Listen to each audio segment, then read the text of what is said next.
Vous avez fait une transition jusqu'à la réforme des retraites, c'est formidable. Donc Bernard Sananès, je vous en prie. Non, mais je rebondis sur les deux propos précédents. Et c'est vrai, je rejoins ce que disait Mathieu.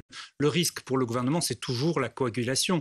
Et la coagulation, elle peut se faire, quand on regarde toutes les données qu'on a d'opinion, elle peut se faire sur le sujet de la réforme des retraites, plus sans doute que sur un conflit à la SNCF. La réforme des retraites, aujourd'hui, dans ses principes, on verra, le gouvernement veille à montrer une forme de progressivité. Peut-être qu'il va convaincre l'opinion là-dessus. Mais pour l'instant, il y a une opposition à 70% chez les Français de l'idée même d'allonger la durée légale. Et j'allais dire, finalement, c'est encore plus dur aujourd'hui pour l'exécutif, quel que soit été le gouvernement, de faire la réforme qu'avant le Covid. Pourquoi ? Parce que le Covid a modifié le rapport au travail. Et dans cette modification du rapport au travail, la retraite, l'opposition au travailler plus, c'est aussi une opposition au travailler plus longtemps. Et ça change beaucoup les données de la société sur cette question. Et on voit bien que la plupart des arguments, l'espérance de vie, la comparaison avec les pays étrangers, ne fonctionnent pas. Il y a un seul argument qui est le moins rejeté par l'opinion, c'est qu'il est nécessaire de continuer à pouvoir financer le modèle social dans de bonnes conditions. Cet argument-là, il est minoritaire, mais il est moins rejeté que les autres.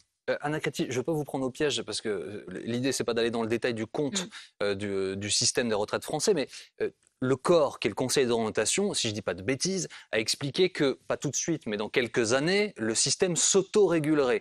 Sauf qu'en fait, l'exécutif nous dit non mais attendez, pas du tout.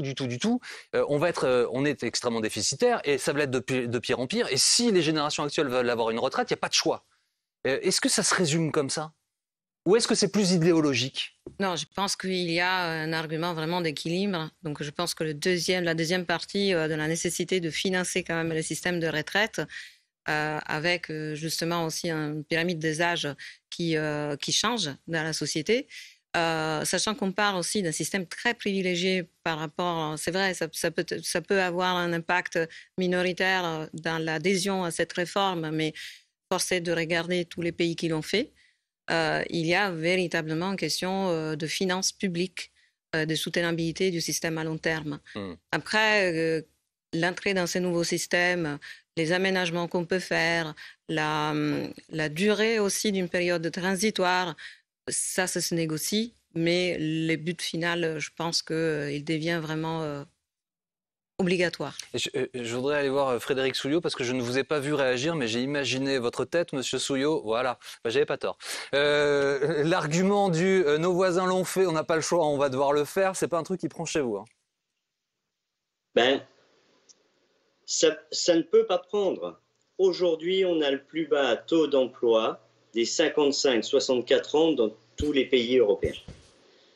Si on augmente de 10 points le taux d'emploi des 55-64 ans, et on a sollicité les économistes de l'université Aix-Marseille, si on l'augmente de 10 points, c'est 50 milliards en 2032. Les mêmes économistes qui nous parlent de déficit nous parlaient de la même chose pour 2020 et 2021. On nous parlait d'un déficit et on a fait un excédent budgétaire de 5 milliards d'euros sur les retraites. Et aujourd'hui, 50% de ceux qui liquident leur retraite ne sont déjà plus en emploi. Une partie à l'assurance chômage, l'autre partie maladie professionnelle, invalidité, et 18% d'entre eux sont aux minima sociaux et certains au RSA.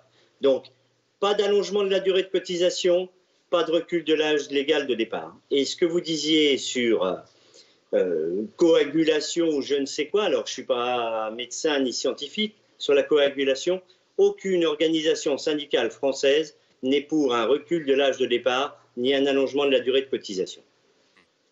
Pour moi, les choses sont claires. Comme ça. Oui, vous savez, quand on pose la question française, quel serait l'âge idéal pour vous partir à la retraite, la moyenne de toutes les réponses, 40 ans. Une moyenne. Non, 61 ans. 61 ans. Ouais. On a aujourd'hui plus de gens qui disent qu'il faudrait même abaisser l'âge légal que l'augmenter. On voit bien que c'est un sujet de crispation. Encore une fois, ça ne veut pas dire qu'il n'y a pas des leviers pour le gouvernement faire passer sa réforme. Il y en a deux qui ont été évoqués, qui sont justes, en tout cas du point de vue de l'opinion. C'est la question de l'emploi des seniors. Le deuxième, qui est très important dans la perception du grand public, c'est la question de la pénibilité, notamment, bien sûr, pour les ouvriers, pour les milieux populaires. Juste, ce ne sera pas 61, du coup, ce sera 64 ou 65. Et ça, on ne sait toujours pas, d'ailleurs, quel a été l'arbitrage. Ce sera le 15 décembre, parce qu'Emmanuel Macron n'y a pas répondu dans l'interview qu'il a donnée aujourd'hui. Et sur l'aspect justice sociale, vous allez en entendre parler. C'est-à-dire que pendant 15 jours, les ministres sur tous les plateaux ne vont plus vous parler de l'âge de départ à la retraite, mais bien de ces facteurs-là. C'est-à-dire une retraite minimum qui pourrait atteindre, on nous dit, 1 260 € net, ce qui est pas mal. La prise en compte de la pénibilité, des carrières longues et la fin des régimes spéciaux pour les nouveaux entrants. C'est là-dessus qu'on va axer la communication.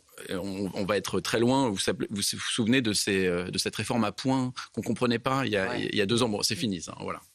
Vous avez échappé. Bon.